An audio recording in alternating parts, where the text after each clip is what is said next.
Okay, kids, we're back at our imagination board. We're gonna get into some geometry. This is Eureka, Module 7, geometry lesson. Let's get it.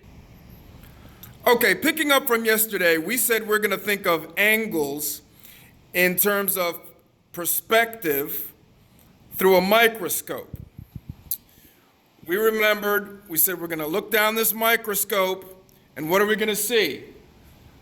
We're gonna see a slide through a shape that looks like this. This is our perspective.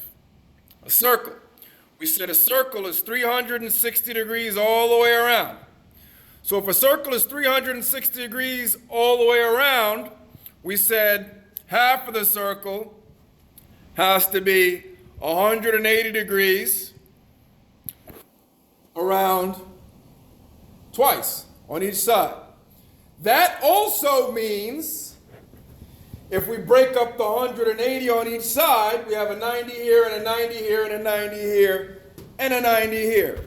In geometry, folks, we write this 90-degree identification like this.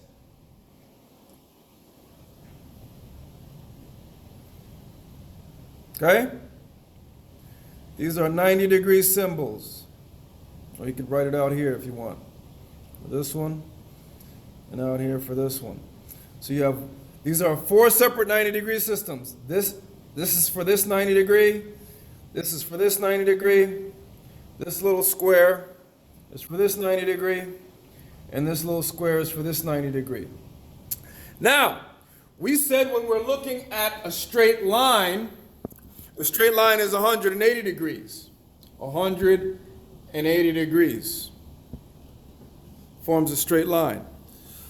So what happens if we bisect the angle perpendicular, or bisect the, this should say bisect the line. Okay? What happens if we bisect the line perpendicularly? Bisecting this line perpendicularly looks like this. Straight up and down.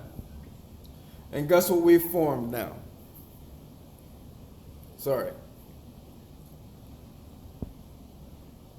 We formed a 90-degree angle here, and we formed a 90-degree angle here. Okay? And if we form the 90-degree angle there, and this is also a 90-degree angle, and that's how we got 180 degrees. Now, yesterday, we said we can also bisect a line, bisect the line vertically. Here you have a vertical line, and we can bisect it this way. And we bisect it this way. Yesterday we said if A and B are here, then A is the same angle as B. And we said angle C is the same as angle D. All right, let's use those rules and jump to our problem. So we're in the worksheet problem from yesterday. Worksheet 1, problem number 2 looks like this. Now, we're going to combine our 180-degree flat line rule, and we're going to apply our 90-degree rule. Let's jump right to it.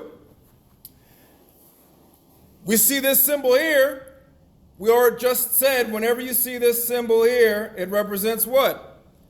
90 degrees. That means this side plus this side has to equal 90 degrees, because this whole thing is 90 degrees. So if this is 35, this side has to be 90 minus 35 to give us 55. So x is 55. Okay? So this is 55. This is 35. And that's how we got this whole thing equal to 90. Okay, let's jump over to y. Let's back up and have a look. Now we know this entire thing from here to here is what? Using the flat line method. We know that's 180 degrees. So if this is 180, from here to here is 180 degrees. Okay? And this little piece here is 20 degrees. This little piece here is 20 degrees. That means this piece has to be what? It has to be 70 degrees. Right? You can also, knowing that this is 20 and that this is 90 is what I should have said. We know this is 90 and we know this is 20, which is 110. And if the whole thing is 180, the question is, how much is this section here? So that section there has to be 70, because 20 plus 90 gives us 110, but we want 180. We want the whole thing, which is 180. So 180 minus 110 is 70, which is this piece here. You could also look at it using the 90-degree rule. If this is 90, and it's bisecting this line, if this line bisects this line at 90, this also has to be 90. Okay? It's the same two lines. Same line here, same line here. If it's 90 on this side, it's going to have to be 90 on this side. So if it's 90 on this side, we know this is 20, then this also can be understood as 70 that way. 70 plus 20 gives us this whole 90 here. All right, folks, that's good work. See you next lesson.